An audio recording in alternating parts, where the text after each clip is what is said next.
Bonjour, dans cette vidéo, nous allons mettre en application des notions expliquées dans les cours intitulés le calcul et l'enregistrement de l'impôt sur les sociétés d'une part, et d'autre part, les impôts et les taxes. L'application que vous aurez à traiter sera la suivante. Madame Dubreux, comptable de la SA Perrin, a recensé les éléments suivants devant être pris en compte pour le calcul du résultat fiscal de l'exercice N. Nous connaissons le résultat comptable et quelques précisions complémentaires nous indiquant quelles sont les charges qui ne sont pas fiscalement déductibles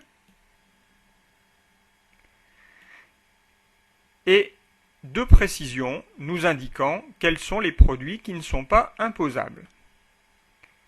À partir de là, vous devrez calculer le résultat fiscal de l'exercice N, puis calculer les sommes versées entre le 1er janvier N et le 15 avril N plus 1. On nous précise que les résultats nets ne sont connus qu'à la fin du mois de mars de chaque année. Et enfin, enregistrer les écritures nécessaires entre le 1er janvier N et le 15 avril N plus 1.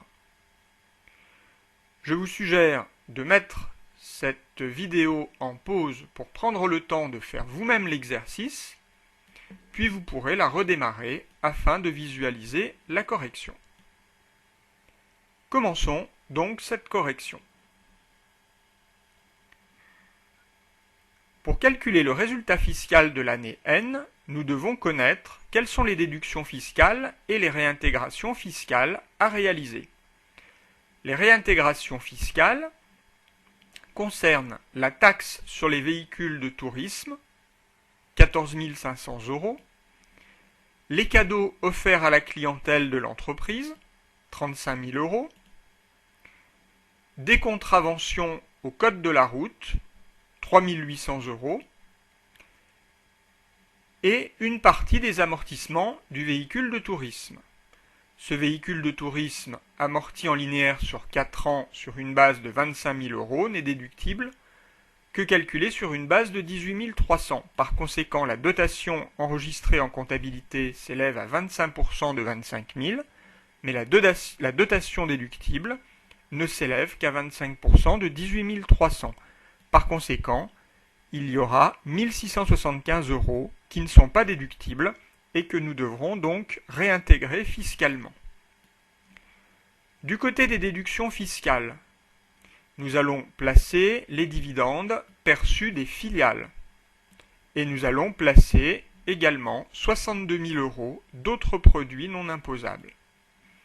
Cela nous donne un total de 170 000 € de déduction fiscale et 54 975 € de réintégration fiscale. À partir de là, nous pouvons calculer le résultat fiscal de l'année N,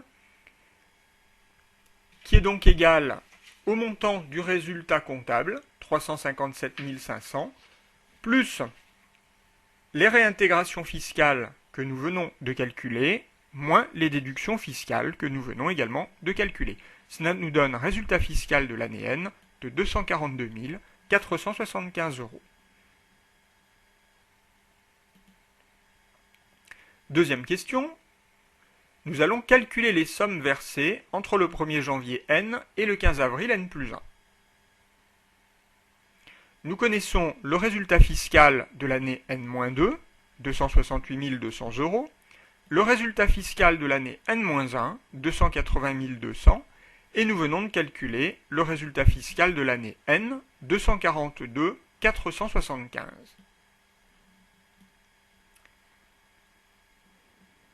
Le premier acompte, exigible le 20 février, sera égal à 8% un tiers du résultat fiscal de l'année N-2. C'est le seul résultat fiscal connu à cette date-là. Nous trouvons 22 350 €. Le 31 mars intervient la liquidation de l'impôt sur les sociétés de l'année N-1. Le montant à payer est égal au montant total de l'impôt moins la somme des 4 acomptes versés en cours d'année. Le résultat fiscal N-1 s'élève à 280 200. C'est donc sur ce montant-là que se calcule l'impôt sur les sociétés.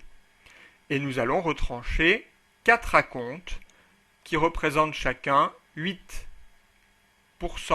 1 tiers du résultat fiscal de l'année N-2, puisque c'est ce résultat fiscal de l'année précédente qui a servi de base au calcul des acomptes.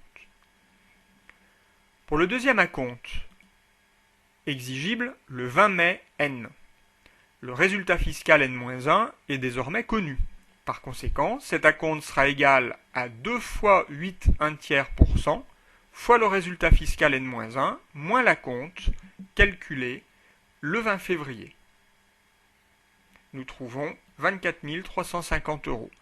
Pour les acomptes 3 et 4 exigibles les 20 août et 20 novembre, le calcul sera similaire et sera égal à 8% 1 tiers du résultat fiscal N-1, ce qui nous donne 23 350 €. L'impôt sur les sociétés de l'année N sera calculé sur le résultat fiscal de l'année N, 242 475, et sera donc égal à 33% 1 tiers de ce résultat fiscal, soit 80 825. Le 20 février N+1 interviendra l'exigibilité du premier acompte de l'impôt sur les sociétés de l'année suivante, donc 8 1 tiers fois le résultat fiscal N-1.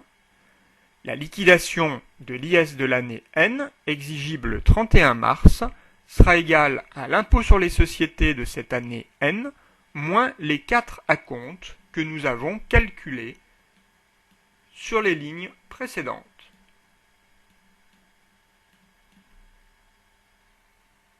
Nous trouvons alors moins 12 575, puisque nous avons versé plus d'acomptes que nous ne devions d'impôt sur les sociétés. Nous pouvons alors enregistrer dans le journal nos différentes écritures.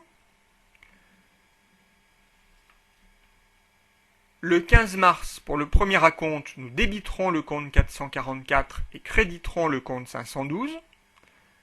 Le 15 avril, pour la liquidation de l'impôt sur les sociétés de l'année N-1, nous procéderons de la même manière. Même chose pour le paiement du deuxième acompte intervenant le 15 juin, puis pour celui du troisième acompte intervenant le 15 septembre, et le quatrième acompte intervenant le 15 décembre. Le 31 décembre, nous pouvons constater l'impôt sur les sociétés de l'année N en débitant le compte 695 et en créditant le compte 444 pour constater notre dette sur l'État. Le 15 mars N+1 interviendra le premier acompte de l'année N+1 et nous débiterons 444 pour créditer 512. Le 15 avril interviendra la liquidation de l'impôt de l'année N, où cette fois-ci c'est l'État qui nous versera un trop-perçu de 12 575 que nous enregistrerons au débit du compte 512 et au crédit du compte 444.